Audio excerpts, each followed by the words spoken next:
பாகம் 1. பரஞ்சோதி யாத்திரை.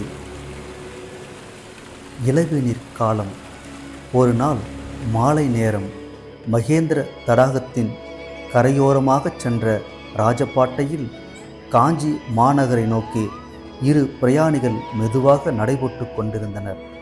அவர்களில் ஒருவர் 6 அடி உயரத்துக்கும் மேலாக வளர்ந்த ஆஜானு பாகுவான தோற்றம் கொண்டவர். காவி வஸ்திரம் தரித்திருந்த அவர் ஒரு பௌத்த சந்நியாசி.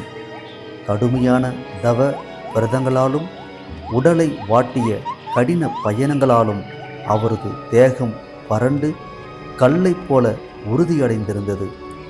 அவர் முகத்தில் அன்பும் கருணையும் இல்லை, மாறாக ஒருவித அச்சத்தை ஊட்டும் தீவிரம் மட்டுமே. அவருடன் வந்த இன்னொரு பிரயாணி கட்டமைந்த உடல், ஒளி பொருந்திய முகம், 18 வயது இளமை ததும்பும் ஒரு இளம் வாலிபன் பரஞ்சோதி. நெடுந்தூரம் நடந்த களைப்பு இருவரின் முகத்திலும் தெளிவாக தெரிந்தது. அந்த இளம் வாலிபன் சற்றே நின்று முன்னால் விரிந்த பாதையை நோக்கி கேட்டான், தலைநகரம் இன்னும் எவ்வளோ தூரம் இருக்கிறது சுவாமி? சந்நியாசி கை நீட்டி ஒரு திசையை சுட்டி காட்டினார். அடர்ந்த மரங்களுக்கு இடையே மாட மாளிகையின் விமானங்கள் மங்கலான வெளிச்சத்தில் மின்னின. அந்த காட்சியை பரஞ்சோதி அமைதியாக நோக்கினான். இங்கிருந்து ஒரு நாழிகைதான் இருக்குமோ? அவ்வளவுதான் இருக்கும். அதை கேட்ட பரஞ்சோதி சிரித்தபடி, அப்படியானால் சற்று நேரம் இங்கே அமர்ந்துவிட்டு வருகிறேன், அவசரமானால் தாங்கள் முன்னே போகலாம் என்று சொல்லி தனது மூட்டையையும் தடியையும் பாதை ஓரத்தில் வைத்துவிட்டு ஏரியை நோக்கி அமர்ந்தான் பரஞ்சோதி. சந்நியாசியும் அவனருகே மேற்கு திசையை பார்த்த வண்ணம் அமர்ந்தார். அந்த நேரம் மேல்வானத்தில் தங்க நிற சூரியன் திருமாலின் சக்கராயுதம் போல தக தக என்று சுழன்று கொண்டிருந்தது. அதன் செங்கதிர்கள் வானத்தை முழுவதும் செக்கச் சிவந்த நிறமாக மாற்றி ஒரு பயங்கர யுத்த களத்தை நினைவுபடுத்தின. சூரியன் அஸ்தமிக்கும் திசையில் மகேந்திர தடாகத்தின் நீர் உருக்கிய பொன்னை போல ஒளிர்ந்தது. ஆனால் வடகரையை நோக்கிய பார்த்தால் நெடிய குன்றுகளின் நிழல் ஏரியின் மேல் விரிந்து நீர் கருநீல நிறத்தில் மாறியிருந்தது. அந்த நிழல் படர்ந்த கரையோரத்தில் சில இடங்களில் வெள்ளை வெள்ளையாக மின்னியது. அவை ஒற்றை காலில் தவம் புரியும் வெண்ணாரைகள்.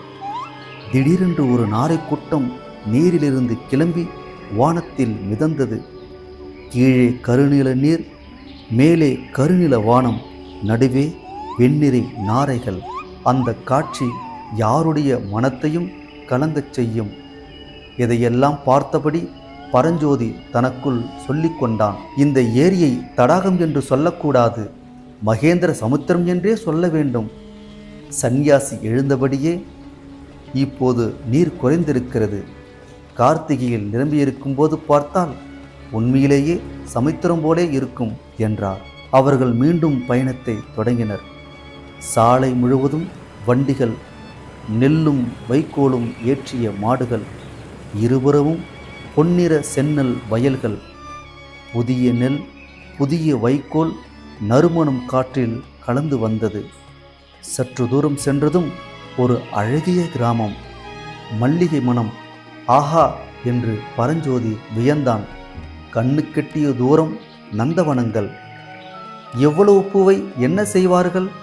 பாதி கோயிலுக்கா, மீதி பாதி காஞ்சி நகரத்து பெண்களின் கூந்தலுக்கா? அந்த நேரம் சாலையின் குறுக்கே ஒரு பாம்பு. இந்த மல்லிகை மனத்துக்கு பாம்புகள் காத்திருக்கும். சிறிது நேரம் மௌனம். பரஞ்சோதி சிரித்தான்.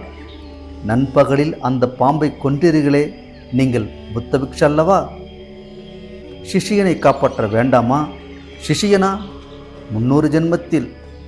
பரஞ்சோதி அதிர்ந்தான். பின் ஏளனமாக, வரப்போகிறதும் தெரியுமோ, பெரிய யுத்தம் வருகிறது. பாலாறு இரத்த ஆறாகும். பரஞ்சோதி நடுங்கினான். என்ன விஷயம்? இன்று இரவு ஒரு கஷ்டம், ஆனால் புத்தரின் அருள் உண்டு. அப்போது மாலை மங்களில் ஒரு உருவம். திகம்பர சமண முனிவர். கோட்டை கதவுகள் மூடப்பட போகிறதாம். சாலை ஒரு திருப்பம். அங்கே காஞ்சி மாநகரின் தெற்கு கோட்டை வாசல்.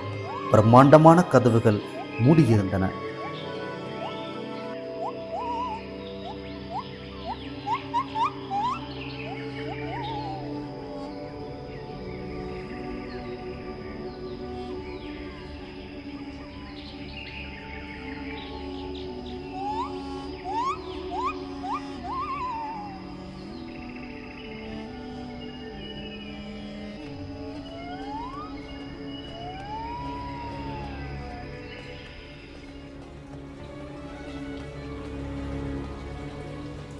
மேலும் இது போன்ற பதிவுகளை காண MTV யூடியூப் சேனலை சப்ஸ்கிரைப் பண்ணவும்.